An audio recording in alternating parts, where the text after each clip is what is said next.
Palabra y vida. Con el padre Manuel Horta, desde Sevilla.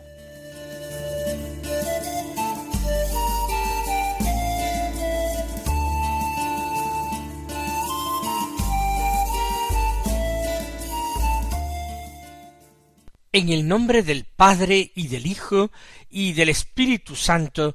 Amén. Alabados sean Jesús y María. Muy buenos días, queridos amigos, oyentes de Radio María y seguidores del programa Palabra y Vida. Hoy es el sábado de la 25ª semana del tiempo ordinario. Es sábado, el día dedicado a la Virgen, pero es también el último día del mes de septiembre, un mes en el que nosotros terminábamos el verano y comenzábamos el otoño. Y en este último día de septiembre la Iglesia celebra la memoria de San Jerónimo, doctor de la Iglesia y padre de la Iglesia. Nació en Dalmacia, en lo que ahora es la costa croata, en una ciudad Estridón que no se sabe hoy día muy bien dónde estaba situada, porque fue destruida en tiempos de San Jerónimo por los godos. No se sabe el año de nacimiento. Se especula con que fuera en el año 340, quizás fue algo más tarde. Estudió en Italia, enviado por su padre de nombre Eusebio. Estudió en Roma, donde seguramente recibió el bautismo, y después vivió en algunas otras ciudades de Italia, y con un grupo de amigos y compañeros, atraído por lo que se hablaba de los monjes del Oriente, partió hacia allí. Por 2 años vivió como ermitaño en el desierto de Siria, y allí, para combatir las tentaciones, se dedicó al estudio del hebreo. Para eso le pedía a un compañero monje como él, que era un judío converso, que le enseñara el hebreo. Después, terminado ese tiempo en el desierto, viendo que no era su vocación, acosado por envidias y dificultades con otros monjes, marchó a Antioquía. Allí fue ordenado sacerdote y partió con su obispo hacia Roma. El obispo quería entrevistarse con el Papa. El Papa era San Dámaso, pontífice español, y quedó deslumbrado por las cualidades de Jerónimo, por su sabiduría grande, por su inteligencia extraordinaria, y lo retuvo en Roma como secretario. Pero también le animó a realizar traducciones. Jerónimo entonces emprende una gran obra que fue la traducción de la Biblia desde las lenguas originales, el hebreo y el griego, al latín. Esa traducción es la que se llama Vulgata, y ha sido la traducción oficial de la Iglesia de la Biblia al latín hasta bien entrado el siglo XX, hasta la segunda mitad del siglo XX. En Roma promovió San Jerónimo un grupo de señoras distinguidas que se interesaban por la Biblia. Para ellas comentaba la Sagrada Escritura, daba clases de exégesis, también de hebreo. Entre estas mujeres destacaba una tal Marcela, en cuya casa se reunían, y también sobre todo Paula, Santa Paula Romana, mujer de rancio abolengo, descendiente de los Escipiones y de los Gracos, mujer de gran fortuna, con 4 hijas, que siguió como discípula a San Jerónimo. A la muerte del Papa Dámaso, Jerónimo tuvo que abandonar Roma, acosado por sus enemigos que se había granjeado, y marcha de nuevo al oriente, y después de un viaje por Siria, Tierra Santa, Palestina, Egipto, viene a establecerse en Belén con Santa Paula y con su hija, Santa Eustoquio. Allí fundarán 3 monasterios, uno masculino, otro femenino, y otro como una hospedería. Y allí Jerónimo se entrega al estudio, a la correspondencia, a la defensa apasionada de la Iglesia. Murió en una fecha no precisada exactamente, posiblemente un 30 de septiembre, quizás en el año 420 o quizás en el 419. Se le llama el doctor máximo de la Sagrada Escritura.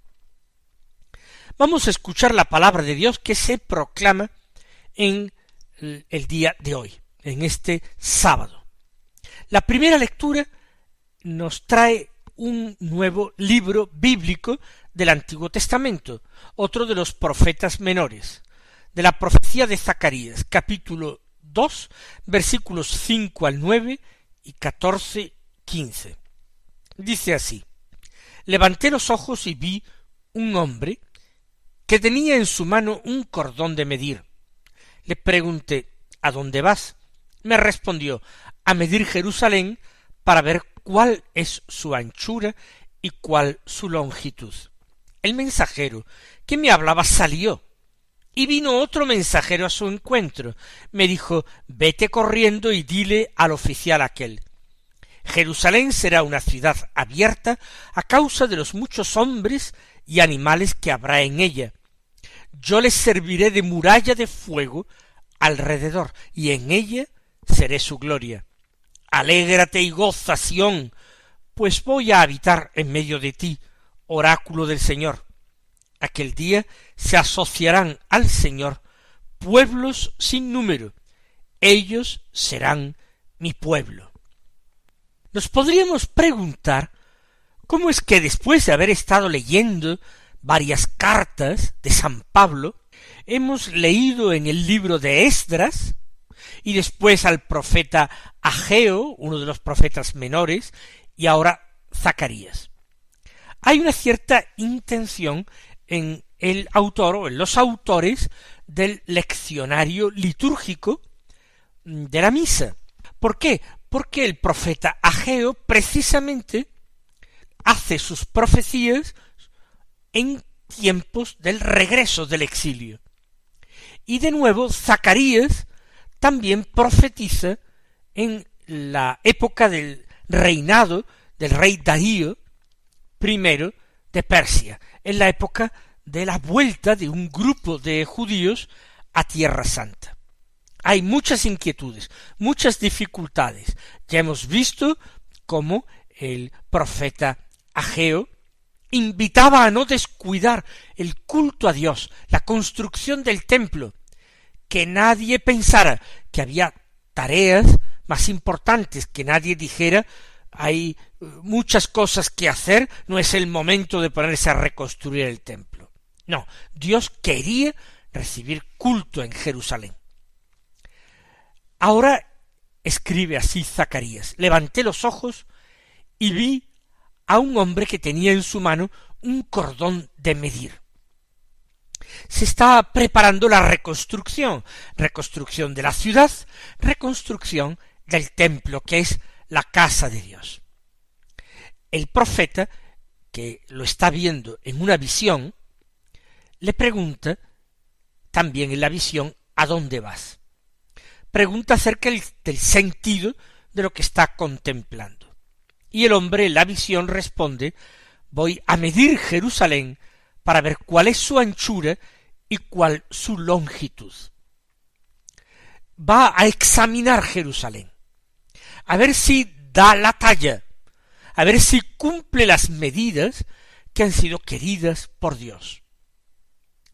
El mensajero que me hablaba salió y vino otro mensajero a su encuentro. Este otro mensajero, un ángel de Dios, sin lugar a dudas, le comunica: vete corriendo y dile al oficial aquel: Jerusalén será una ciudad abierta a causa de los muchos animales, hombres y animales, que habrá en ella.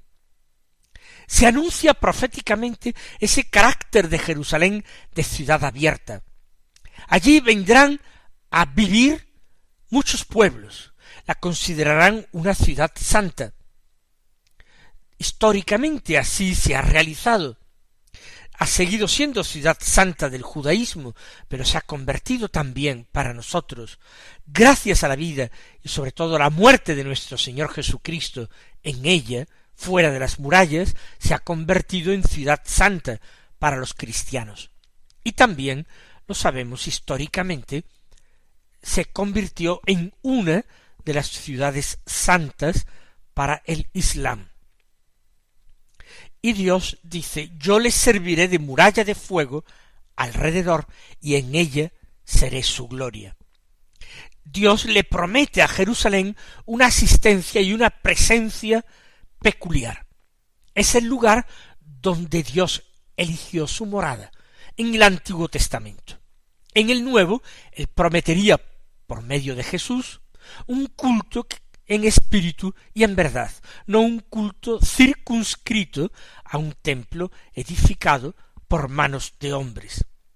Y Dios promete defender esta ciudad santa, el lugar donde reside su gloria, con una muralla de fuego, es decir, una muralla inexpugnable, una muralla difícil de traspasar. Dios se compromete con la defensa de Jerusalén. El mismo Dios será su muralla. Alégrate y goza, Sión, sigue diciendo la profecía, pues voy a habitar en medio de ti, oráculo del Señor. Dios sigue manteniendo la promesa hecha a la dinastía de David. Ahora Jerusalén va a seguir siendo, como en tiempos de Salomón, va a seguir siendo ciudad santa donde reside la gloria de Dios. Hasta la época de Jesucristo, la reconstrucción del templo por parte de Herodes, o bien, como algunos le llaman, el tercer templo, más fastuoso todavía que este, que fue construido en épocas de escasez, de pobreza. Alégrate y goza, Sión, porque voy a habitar en medio de ti. No podemos darle un sentido espiritual a esta profecía. Pues claro que sí. En primer lugar, un sentido espiritual eclesial. Cuando en el Antiguo Testamento, ya sea en los profetas, en los salmos, se nos habla de Sión, se nos habla de Jerusalén, nosotros podemos entender la Iglesia, podemos entender la comunidad santa de redimidos, de rescatados por el Señor.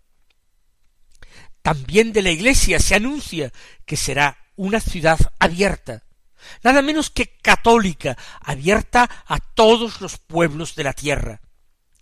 El requisito para entrar en ella es la fe en Cristo, Salvador de los hombres. Por tanto, dice Dios, alégrate y goza, Sión, porque voy a habitar en medio de ti. Es la presencia de Cristo en medio de su pueblo la que realiza la Iglesia, que es misterio. Cristo que habita en medio del pueblo. Pero esta profecía, además de con este carácter espiritual eclesial, se puede leer con un carácter espiritual personal. También somos nosotros Sión, somos Jerusalén. A nosotros se nos anuncia la paz, la alegría, se alienta nuestra esperanza y también se nos promete que el Señor va a habitar en medio de nosotros. Ya Jesús en el Evangelio lo anuncia, cuando nos dice el reino de los cielos dentro de vosotros está, o en medio de vosotros está. Jesús también nos invita a esta interiorización de la verdadera religión cuando nos enseña permaneced en mí y yo permaneceré en vosotros. Por tanto, alégrate y goza, alegrémonos nosotros, cristianos, y gocemos porque el Señor habita en medio de nosotros, habita en nuestra iglesia, habita en nuestros templos, en cada uno de ellos, en el sagrario, se hace presente con una presencia sacramental, y se hace presente en la proclamación de la palabra de Dios, y se hace presente en la persona del pobre, y se hace presente en la comunidad cristiana, cuando 2 o 3 se reúnen en nombre de Jesús para orar, para pedir algo a Dios. Y todo esto es motivo de alegría y gozo. Y el profeta anuncia mirando al futuro. Aquel día se asociarán al Señor pueblos sin número. ¿Cuál es aquel día? Aquel día es el día del Mesías. Se está hablando del día del Mesías. Y se profetiza que se asociarán pueblos sin número. No será solamente Israel. Serán pueblos sin números quienes se asociarán al Señor. Se unirán a Él. Se agruparán en su torno para escuchar su enseñanza, para vivir en perfecta unión con Él. Todo esto se ha realizado exactamente en la historia de la Iglesia. Pueblos sin número se han asociado al Señor en la Santa Iglesia Universal Católica. Ellos, dice, serán mi pueblo. ¿Quiénes? Pues este conjunto de pueblos sin número que se asociarán al Señor en Sión, en la nueva Sión que es la Iglesia. Ellos serán mi pueblo. No es que el Señor repudie a su pueblo elegido, a Israel. El llamamiento del Señor, su vocación, no tiene marcha atrás. Dios no se arrepiente de haber llamado a Israel. Lo que ocurre es que Israel tenía que haberse integrado en este pueblo de pueblos, que es la Iglesia, en este conjunto de pueblos sin número que se asocian al Señor. Este conjunto serán mi pueblo. Quien rehúse entrar en él quedará como el viejo Israel fuera del ámbito de la salvación. Vamos a pedirle al Señor que nosotros sepamos abrir los ojos al misterio de la Iglesia, que la amemos, que vivamos en ella, que colaboremos con ella, que nos sintamos orgullosos hijos de la Iglesia, miembros de este pueblo elegido de Dios.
El Evangelio de la Misa es también un texto muy breve. Son 3 versículos escasos, diríamos 2 versículos y medio.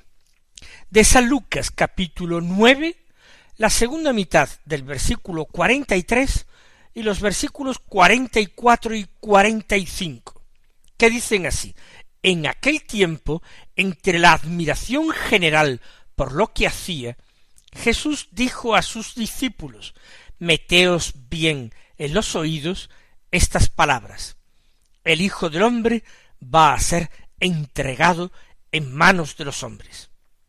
Pero ellos no entendían este lenguaje. Les resultaba tan oscuro que no captaban el sentido, y les daba miedo preguntarle sobre el asunto. Fíjense las dos actitudes que se perfilan. Por una parte, el grupo de seguidores de Jesús en general. En este grupo lo que existe es admiración. Por eso dice el evangelista que entre la admiración general por lo que hacía, Jesús dijo a un grupo más reducido de discípulos: meteos en los oídos esas palabras. La gente está asombrada, admirada de su poder o de sus poderes, de las curaciones que realiza, su popularidad. Sin embargo, Jesús anuncia pasión y cruz. El Hijo del Hombre que va a ser entregado en manos de los hombres.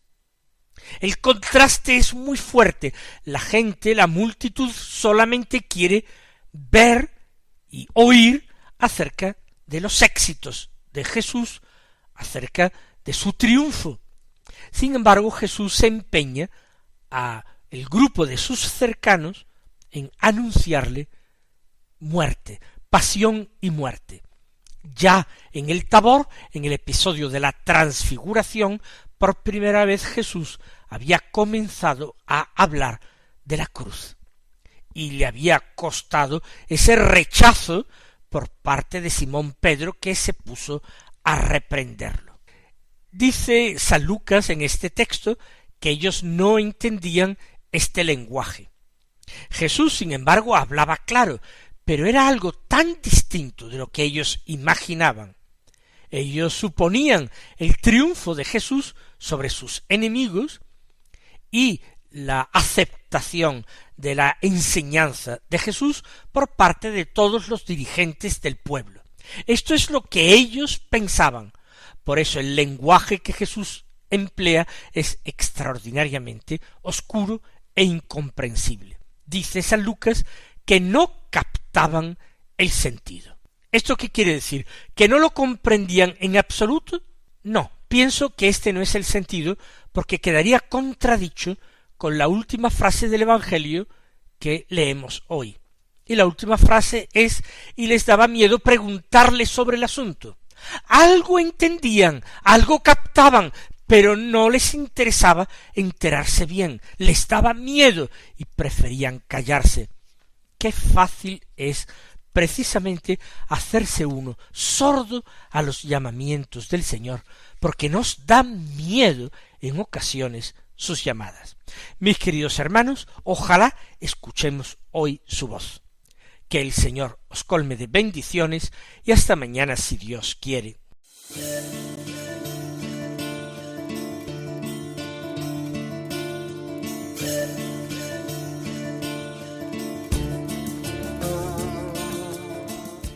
Han escuchado en Radio María Palabra y Vida, un programa que dirige el Padre Manuel Horta.